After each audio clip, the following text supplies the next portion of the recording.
عقدة من لساني يفقهوا قولي اللهم صل وسلم على سيدنا ومولانا محمد وآله النور المذهب للنسيان بنوره في كل لمحة ونفس عدد ما وسعه علم الله.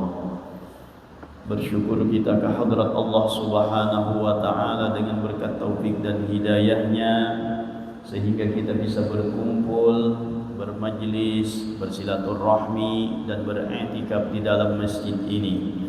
Mari sama-sama kita perbaharui niat iktikaf kita. Nawaitu an a'takifa fi hadzal masjidi sunnatan lillahi ta'ala. Sahajaku beriktikaf di dalam masjid ini sunnat karena Allah Ta'ala. Hadirin wal hadirat rahimakumullah. Kita teruskan pengajian kitab kita Al-Mawa'idul Usburiyah. Qala al-musannif rahimahullahu ta'ala wa nafa'ana bihi wa bi'ulumihi fid dharain amin.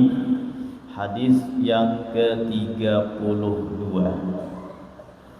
dari Abu Hurairah radhiyallahu an, ia berkata, Rasulullah sallallahu alaihi wasallam bersabda, khiyaru ummati man syahida an la ilaha illallah wa anna muhammadar rasulullah wa idza ahsanu istabsharu wa idza asa'u istaghfaru wa idza safaru qassaru salatahum wa abtaru min saumihim.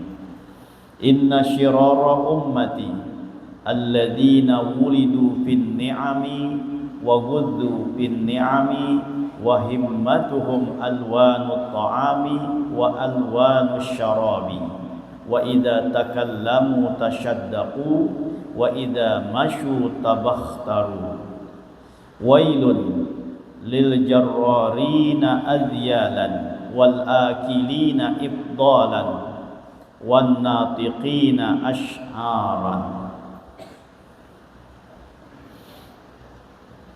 Yang artinya sebaik-baik umatku, ujar Rasul sallallahu alaihi wasallam, adalah siapa yang bersaksi bahwa tidak ada Tuhan selain Allah dan Muhammad adalah Rasulullah. Apabila mereka berbuat kebaikan, mereka gembira. Apabila mereka berbuat dosa, mereka meminta ampun. Apabila mereka bepergian, mereka akan memendekkan sholat dan berbuka puasa. Itu diantara ciri-ciri dari umat Rasul yang dianggap baik. Jadi khiyaru ummati, sebaik-baik umatku. Siapa mereka? Nah, salah satunya adalah orang yang menyaksikan bahwa tidak ada Allah dan Nabi Muhammad adalah utusannya. Itu orang yang mengucapkan asyhadu an la ilaha illallah wa asyhadu anna Muhammadar Rasulullah. Itu adalah umat yang terbaik di antara umatnya Rasulullah sallallahu alaihi wasallam. Kalau dalam artian secara khusus, orang yang mengucapkan asyhadu an la ilaha illallah wa asyhadu anna Muhammadar Rasulullah, ini adalah orang yang melaksanakan sembahyang. Karena di dalam sembahyang pasti kita mengucap kalimat syahadat ini. Jadi intinya atau natijahnya, ujar dalam ilmu mantik nintata, adalah sebaik-baiknya umat Rasulullah itu adalah orang yang melaksanakan sembahyang fardunya. Itu kalau dalam ilmu mantiknya atau diambil kesimpulan. Biar mengatakan asyhadu an la ilaha illallah wa asyhadu anna Muhammadar Rasulullah beliuran tuh tiap hari tapi kada sing sembahyangan.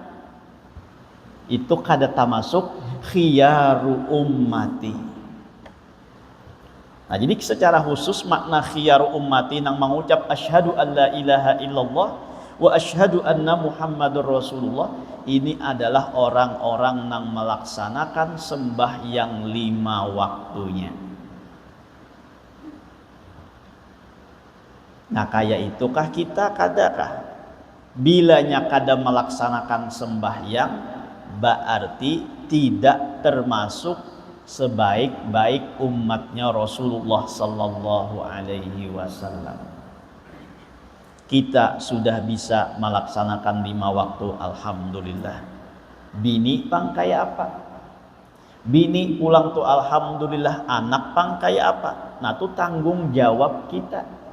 Jangan hanya kita merasa sudah melaksanakan sembahyang lalu kita bebas daripada tuntutan, kada. Kita sebagai laki-laki, kepala keluarga, itu bukan hanya kita saja yang dituntut untuk melaksanakan sembahyang, tapi juga tanggung jawab kita, baik itu anak bini kita, itu juga menjadi tanggung jawab kita sebagai kepala keluarga. Mun kita sudah melaksanakan sembahyang, alhamdulillah, bini pang kayak apa?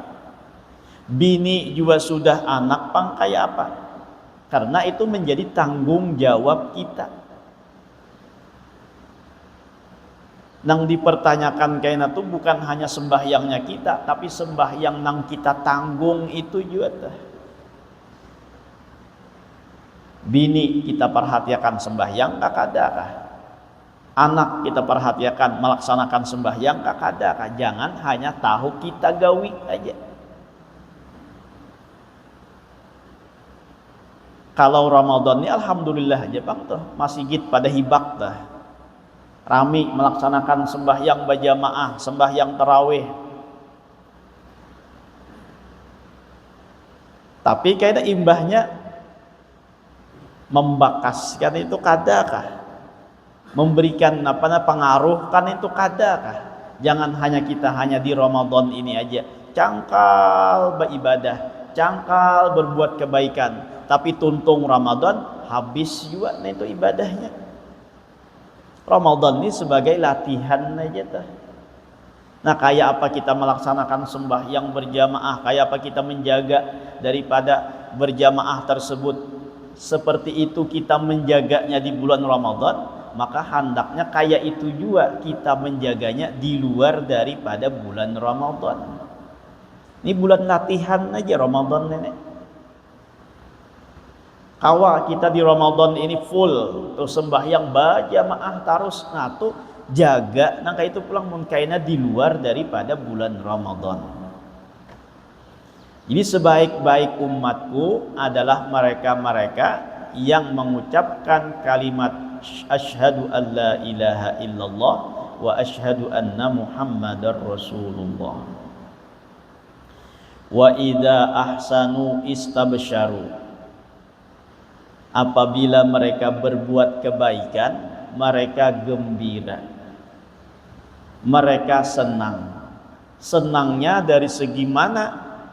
Dari segi dapat ditolong dan diberikan petunjuk oleh Allah Subhanahu wa ta'ala. Nah, itu yang harus kita garis bawahi itu. Kita imbah menggawi kebaikan, kita tuntung menggawi segala amal-amal nang baik, maka kita gembira. Gembiranya bukan karena kita kawa menggawi itu, tapi karena kita dipilih oleh Allah, ditunjuk oleh Allah, ditolong oleh Allah, sehingga kita kawa menggawi kebaikan tersebut. Bukan karena kita nang kawa menggawi kebaikan tadi lalu kita gembira, tuh bukan nang kayak itu. Kalau dalam ilmu tasawufnya itu karena dimasukkan dalam ujub. Mun rasa kita aja nang kawa menggawi, lalu tuh ujub narannya.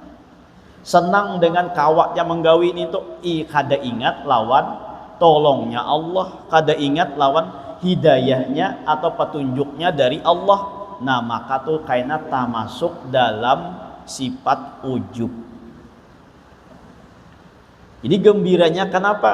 Karena kita ditunjuk oleh Allah, dipilih oleh Allah. Kita kawa duduk nah kayak ini dipilih oleh Allah, kada sabarataan orang, ditunjuk oleh Allah, kada sabarataan orang, diberikan hidayah oleh Allah kawa kita mengisi Ramadan ini dengan duduk i'tikaf di dalam masjid, kawa baca Yasin, kawa baca Waqiah, baca Tabarak dan lain sebagainya. Itu kita gembira bukan karena kita nang kawa menggawinya, tapi karena kita diberi tolong oleh Allah, ditunjuk dan dipilih oleh Allah, diberi hidayah oleh Allah, kawa kita menggunakan nangka ini. Itulah gembiranya kita. Ya bilanya gembira karena kita nang kawa menggawi, tadi ujub naranya. Bila ujub nang kaya itu, maka kada dapat pahala. Nah sayang kita. Sudah lapah bagawi nang kayak ini, sudah lapah kita beramal nang kayak ini, mata ngantuk, pinggang panat, ya kah? Tapi rasa saurang nang rasa kawa menggawinya tuh, nah maka tuh hilang pahalanya. Nah jadi rubah tuh sedikit kegembiraan kita kawa menggawi ibadah tuh bukan karena kitanya nang kawa, tapi karena kita dipilih dan ditolong oleh Allah, diberikan petunjuk hidayah oleh Allah Subhanahu wa Ta'ala. Lalu kita mengucap alhamdulillah, imbah menggawi kebaikan kita bersyukur lawan Allah, gembira karena kita tadi dipilih oleh Allah Subhanahu wa Ta'ala. Wa idza asa'u istaghfaru. Nah lalu apabila mereka berbuat dosa, mereka meminta ampun kepada Allah Subhanahu wa Ta'ala. Bila berbuat kejahatan, berbuat kemaksiatan, berbuat dosa dan kesalahan, nah lalu mereka segera meminta ampun kepada Allah. Itulah umat nang terbaik, ujar Rasulullah sallallahu alaihi wasallam. Bila kita berbuat salah, maka capat-capat kita beristighfar meminta ampun kepada Allah Subhanahu wa Ta'ala. Dan tanamakan pulang kita tuh di dalam hati itu jangan merasa bujur. Jangan merasa bujur, jangan merasa kada bersalah, jangan merasa kada berdosa. Nah, itu jangan ada di dalam perasaan hati kita. Selalu kita mengakui bahwa kita ini lemah, kita ini masih banyak kesalahan, kita ini masih belum sempurna dalam melaksanakan kewajiban yang Allah perdukan, belum sempurna kita dapat meninggalkan napa nang dilarang oleh Allah Subhanahu wa Ta'ala, sehingga kita merasa bersalah aja lawan Allah Subhanahu wa Ta'ala. Jangan merasa pembujurnya tuh, merasa paharatnya tuh, merasa kada ada berdosa lagi tuh. Jangan ada perasaan yang itu. Selalu tanamakan kita ini banyak berisi salah. Nah lalu terucaplah setiap saat dengan kata istighfar, astaghfirullahaladzim, astaghfirullahaladzim, walaupun dalam ibadah tuh. Maka sering ulun bicarakan tuh kenapa kita imbas sembahyang assalamualaikum warahmatullah, assalamualaikum warahmatullah, lalu setelahnya astaghfirullahaladzim, astaghfirullahaladzim, astaghfirullahaladzim, ya kan? Imbas sembahyang tuh kita mengucap istighfar, nah itu kenapa? Jadi istighfar, maka kita sudah menggawi kebaikan, maka kita sudah menjunjung perintah Allah. Karena perasaan dalam hati kita bahwa napa nang kita gawi ini belum sempurna, bujur lagi, takutan kalau pinan nang digawi ini salah. Lalu disitulah kita minta ampun, bukan hanya sekadar istighfar dimuntung aja astagfirullah, tapi juga masukkan dalam hati nang apa nang diberikan petunjuk hidayah kawa menggawi ini polopina belum sesuai dengan apa nang disuruh oleh Allah. Digawi aja polopina kada sesuai. Nah disitulah kita minta ampunnya lawan Allah Subhanahu wa Ta'ala. Menggawi tapi pun kada sesuai, nang manyuruh sangit kada. Oh, menggawi nang disuruh digawi tapi kada sesuai, nang manyuruh tuh sangit kada, sangit. Rancak dua sudah dicontohakan tah. Nang anak ini disuruh oleh panarnya oleh nang abah nukar ruko ka warung tah. Nak tukarakan ruko abah ke warung. Nah duitnya tukarakan abah gudang garam, diambil nang anak kae duitnya itu bawa ke warung, ditukarakan rokok juga, tapi nang ditukarakan oleh nang anak tuh rokoknya gudang jati. Mehirip-hirip pang ada gudang garam, ada gudang jati teh. Nang disuruh kuitan tadi napa? Gudang garam.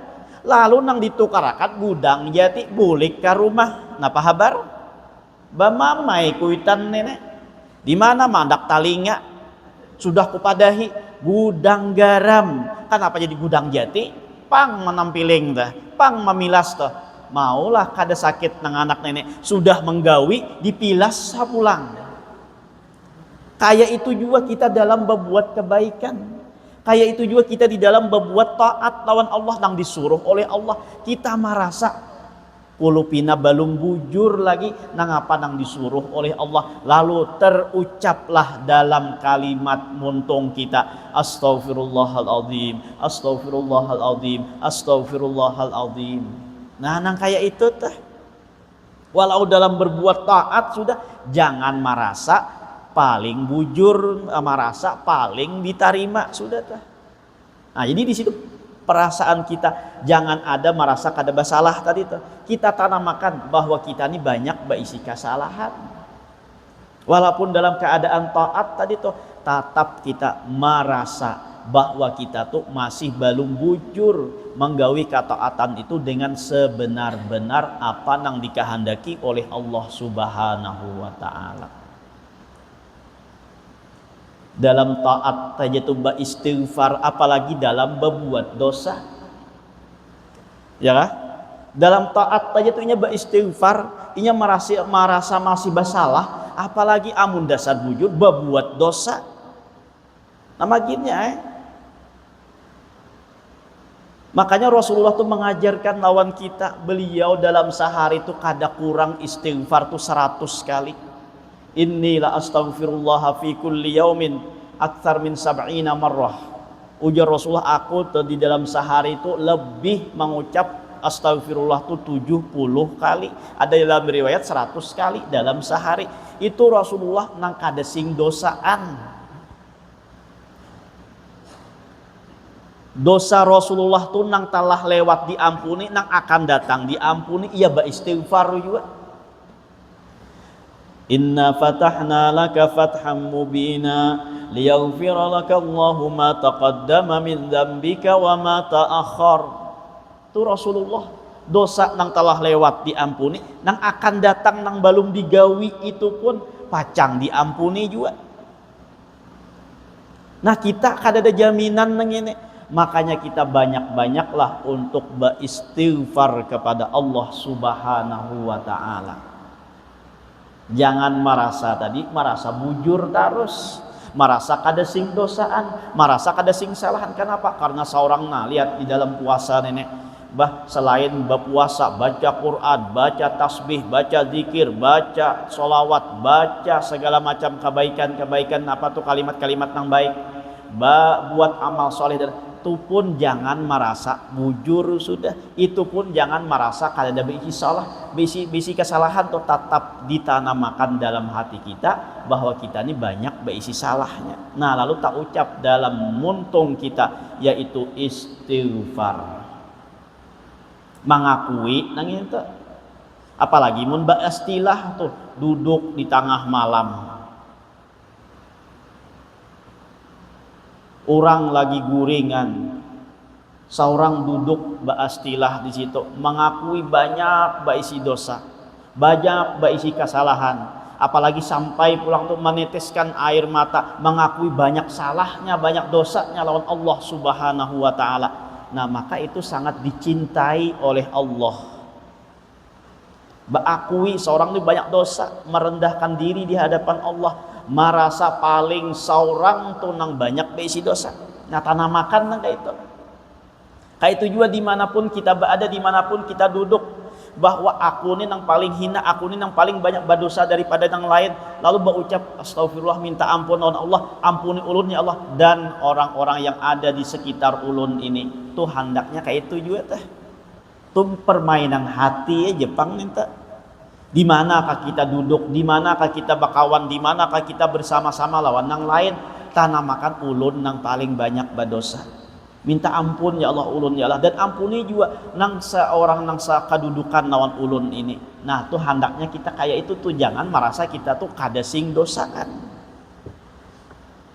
Jadi sebaik-baiknya umatnya Rasul itu apabila mereka berbuat jahat, berbuat maksiat, nah mereka minta ampun kepada Allah Subhanahu wa ta'ala, maka Allah pun pasti mengampuni. Kasih sayangnya Allah lawan umatnya Rasulullah nih, kayak apapun banyak dosanya, kayak apapun besar kesalahannya, asalkan mau bertobat, asalkan mau beristighfar, minta ampun, Allah pasti mengampuni. At-taibu minadz dzambi kaman la dzambalah. Orang yang bertobat daripada dosa itu sama kada sing dosaan lagi. Jadi kayak apakah kita banyak salah lawan Allah Ta'ala, asalkan kita mau bertobat, asalkan kita mau beristighfar, asalkan kita mau mengakui kesalahan tadi, maka Allah pasti mengampuni dosa kita tersebut, asalkan jangan sampai roh kita ada di tenggorokan, dan jangan sampai matahari terbit dari barat. Nah itu aja tuh, tobat itu akan selalu dibuka oleh Allah dimanapun dan kapanpun. Bagi hamba nang berdosa minta ampun, Allah pasti mengampuni, asalkan tadi rohnya jangan sampai ke tenggorokan ataupun matahari terbit dari barat.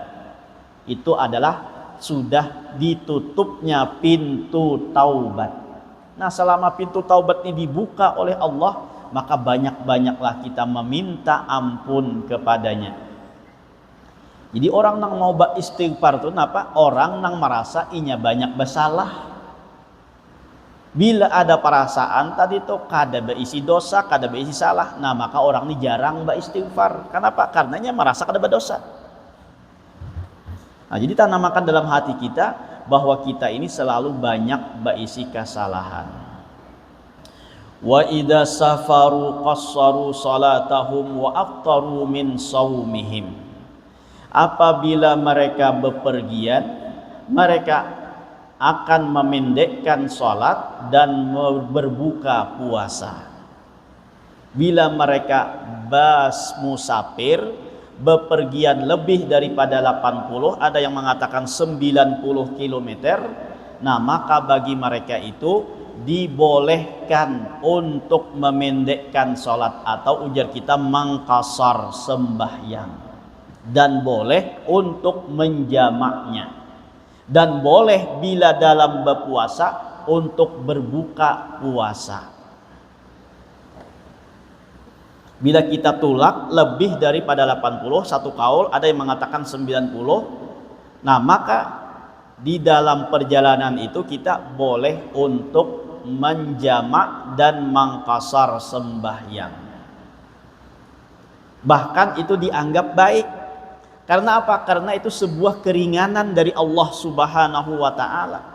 Allah berbuat baik tuh lawan hambanya nang bepergian ini, lalu memberikan keringanan, boleh untuk menjamak sembahyang nang asalnya 2 waktu jadi 1 waktu, nang asalnya 4 jadi 2. Nah boleh jamak dan qasar tadi tuh. Mengambil nang itu dianggap baik, sehingga ulama berpendapat lebih afdal jamak qasar daripada sembahyang tamam bagi orang nang di dalam perjalanan.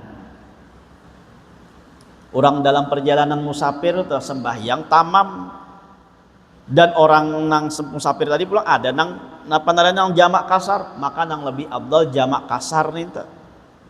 Karena apa? Karena ini keringanan dari Allah Subhanahu wa ta'ala. Ini di dalam agama kita itu ada 2 macam syariat. Ada yang namanya azimah, ada yang namanya rukhsah. Dalam syariat ada nang narannya azimah, ada narannya rukhsah. Secara umumnya tuh ada azimah, ada rukhsah. Azimah nintun apa? Azimah itu sebuah kepastian nang kadakawa ditawar-tawar, itu azimah narannya. Adapun rukhsah itu adalah sebuah keringanan, sehingga kewajiban itu bisa dikurangi, bisa diringankan dengan adanya rukhsah tersebut. Jadi azimah itu sebuah kepastian. Ujar kita tuh kadakawa ditawar-tawar lagi itu pasti nang itu kadakawa berkurang-kurang lagi. Itu azimah narannya. Ada juga nang kawa ditawar-tawar sehingga menjadi ringan, itu narannya rukhsah. Nah azimah itu misalnya sembahyang 5 waktu, itu narannya azimah. Kenapa jadi azimah? Karena kada boleh siapapun orangnya kurang daripada 5 waktu ninta. Kita sama seberataat, ya kah? Bahwa sembahyang itu wajibnya 5 waktu, kada boleh 4 aja, kada boleh 3 aja. Karena ini disebut dengan azimah tadi, itu sesuatu nang pasti, sesuatu nang kada boleh ditawar-tawar lagi. 5 sama 5 sabarataan. Itu sembahyang kayak puasa nih juga. Bila Ramadan wajib hukumnya berpuasa, itu narannya azimah. Nah lalu kayaknya ada nang meringankan, misalnya bepergian tadi tuh, lalu itu narannya rukhsah. Karena bepergian maka nang 5 tadi tetap digawi nang 5, tapi ada keringanan. Nang asalnya 4 bisa jadi 2 haja. Nang asalnya 2 waktu bisa digawi dalam 1 waktu haja. Itu narannya rukhsah. Kalau kita rinciakan lagi ada 3. Ada nang narannya azimah, ada yang narannya rukhsah, dan ada yang namanya darurah. Kalau darurah kayaknya masuknya ke rukhsah nih. Tapi kalau kita rinciakan 3 tuh pang dulu rinciannya tuh. Tapi kalau hendak disimpulkan jadi 2, yaitu azimah dan rukhsah. Kalau rinciannya ada azimah, ada rukhsah, dan ada darurah. Bila azimah tuh kada kau ditawar-tawar lagi tadi tuh. Adapun rukhsah itu ada keringanan. Nah bilanya darurat itu masuknya kayaknya kepada rukhsah. Karena inya darurat, maka apapun nang asalnya azimah, asal apa-apa karena darurat nang asalnya napa tadi itu, nang asalnya kada boleh lawan inya, nang asalnya haram lawan inya bisa menjadi halal lawan inya kalau darurat, lalu jadinya masuk dalam rukhsah nih. Itu dalam ilmu usul fikih itu. Jadi ada rukhsah, ada azimah, dan ada darurah. Sehingga ad-daruratu tubihul mahdurat. Darurat itu bisa membolehkan nang haram. Asalnya haram lawan inya, tapi karena darurat maka hukumnya boleh lawan inya. Itu darurat, sehingga nang boleh ini masuknya menjadi rukhsah, menjadi keentengan, keringanan karena adanya darurat tadi. Nah itu kalau belajar ilmu usul fikih tuh. Jadi intinya apa tuh? Bila orang ini bepergian, nah mereka seafdalnya dan sebaiknya mereka melaksanakan sembahyang itu dengan qasar dan jamak. Dan apabila mereka bepergian, mereka juga berbuka daripada puasanya.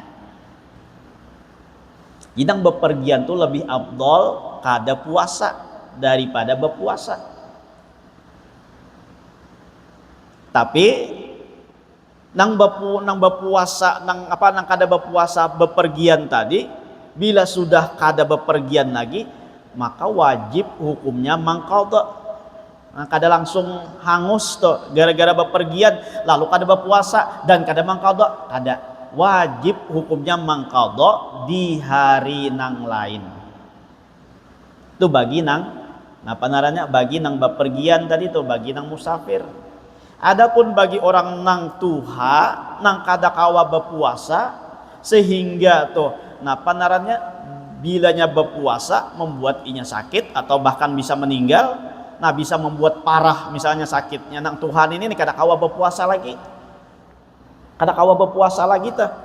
Nah maka inya boleh untuk kada berpuasa dan boleh untuk kada mangqadha, tapi harus bayar fidyah seharinya 1 mud. Nah itu keringanan juga narannya ninta. Nah itu narannya rukhsah. Nang narannya azimah tadi bila bulan puasa, nah secara umum dahulu, secara kewajiban dahulu, hukumnya wajib seberataan untuk melaksanakan puasa. Nah lalu di situ karena ada rukhsahnya, ada keringanannya. Bagi nang bepergian boleh kada berpuasa, bagi nang sakit boleh kada berpuasa, bagi orang nang tuha nang kada kawa lagi puasa boleh kada puasa dan lain sebagainya. Itu narannya adalah rukhsah. Nah jadi itu adalah sebaik-baik daripada umatnya Rasulullah, yaitu adalah orang yang selalu mengucap kalimat asyhadu alla ilaha illallah wa asyhadu anna muhammadar rasulullah.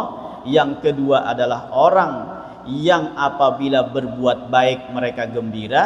Yang ketiga adalah apabila mereka berbuat jahat, berbuat maksiat, mereka selalu beristighfar. Yang keempat, apabila mereka bepergian lalu mereka memendekkan atau menjamak dan mengqashar salatnya dan berbuka pada puasanya.